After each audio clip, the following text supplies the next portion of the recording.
দুধিয়া হয়ে খুলল শিলিগুড়ি মিরিক সড়ক। 3 সপ্তাহ পর ফের স্বাভাবিক যান চলাচল।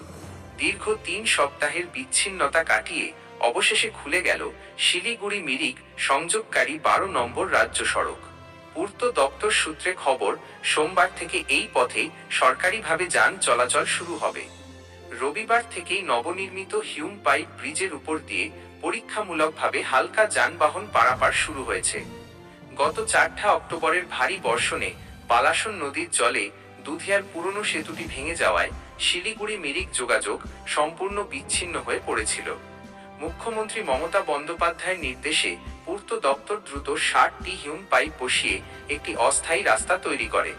কর্তৃপক্ষ জানিয়েছে, আপাতত এই পথে কেবল হালকা যানবাহন চলাচল করতে পারবে, ভারী যান চলাচলে নিষেধাজ্ঞা বহাল থাকবে। রাস্তা খুলে যাওয়ায় স্থানীয় ব্যবসায়ী ও পর্যটন শিল্পে ফের প্রাণচাঞ্চল্য ফিরবে বলে আশা করা হচ্ছে।